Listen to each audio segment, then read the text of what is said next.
Hello, today I'm going to review Star Trek 3 Beyond. Now, to tell you the truth, when I was a kid, I never was a Star Trek fan. I never really got into the Star Trek TV series, but I have watched the Star Trek movies, and I thought all of them are enjoyable to watch. For my opinion on the new Star Trek films, the first one back in 2009 was fantastic. Good story, awesome acting, wonderful special effects, and a great way to reboot the entire Star Trek franchise. The second one, Into Darkness, I also think was fantastic as well, even though there are some parts that were similar to Wrath of Khan. But sadly, Star Trek II Into Darkness was Leonard Nimoy's final appearance in a movie as Old Spock. I must say, J.J. Abrams did an amazing job directing the two new Star Trek films. Now I'm excited to see the third Star Trek movie, Beyond, when it was first announced as well as seeing the trailers. I saw it with my uncle in IMAX 3D, and it was great. A fun, action, science fiction movie. And now I'm going to tell you why I enjoyed this movie without any spoilers. The story of this film took place after the events of Star Trek II Into Darkness. It starts off where the USS Enterprise crews are now in their third year of their 5-year mission, living in the star base Yorktown having a normal life. However, they later got recruited to go on a rescue mission. But when they got there, they were suddenly attacked by a ruthless enemy named Krall, who destroyed their Enterprise ship and landed on a strange planet. So the USS Enterprise crew must find a way to survive, rescue the members, and stop Krall from destroying the starbase. The story of this film was alright. It's not nearly as good as the story of the first two new Star Trek films. The special effects in this film are splendid. The USS Enterprise ship, as always, is really well designed. I really do like the designs of the starbase, the new spaceships, and the new planet. I can tell that there are some that are in CGI, and some that are in practical. I also like the costume designs and the makeups of all the alien creatures. The action scenes in this film are very exciting, intense, and entertaining. I really do enjoy the fight scenes, the laser gun shooting scenes, and the two ships fight each other in space. Now let's move on for the acting, directing, and music. Chris Pine as always did an excellent job playing Captain Kirk. Captain Kirk, of course, is a commanding officer of the USS Enterprise that commands his team to do what they have to do. His version of Captain Kirk is a young man who wanted to follow his late father's footstep and is good at fighting and shooting laser guns. Now in this film, he must find his crews and fight his new enemies.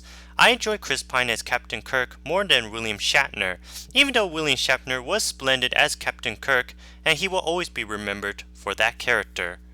Spock, played by Zachary Quinto, who is best known as the villain Sylar in the TV show Heroes, still did a wonderful job playing that human Vulcan, who is the first officer that is close friend with Captain Kirk and was very smart. I think Zachary did just as great as Leonard Nimoy. Since Leonard Nimoy has passed away last year during pre-production of the filmmakers decided to kill off old Spock. They did not show it, they just mentioned it. Also returning from the previous two films is Uhura, played by Zoe Saldana, Dr. Bones, played by Carl Urban, who is from the Lord of the Rings trilogy, The Chronicles of Riddick, The Bourne Supremacy, and Dredd, Scott, played by Simon Pegg, Hakkairu Sulu, played by John Cho, and Pavel Chikov, played by Anton Yelchin, all did a great job.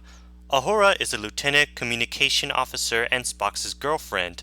In this film, she and the rest of the crews are being captured by Krall and his crews and must find a way to escape. Dr. Bones is a doctor who is also Captain Kirk's close friend, and in this film is with Spock being separated from the crews and must survive together as well as finding their crewmates. I really do enjoy the chemistry of Dr. Bones and Spock. Both Scott, the chief engineer, and Pavel Chikov, the ship's main navigator, are funny characters. Hakkairu Sulu is the third officer who is also good at fighting and along with Aurora and their crewmates also got captured by Krall. We are introduced to a new character named Jayla, played by that girl from Kingsman The Secret Service. Sofa Boutella did an awesome job playing that female alien who is also good at fighting her enemies and now becomes allies with the USS Enterprise crews.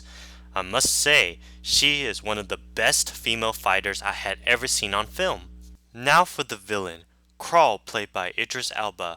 Idris Elba did a great job playing that evil, ruthless alien who is so powerful and will stop at nothing to destroy someone or something that gets in his way.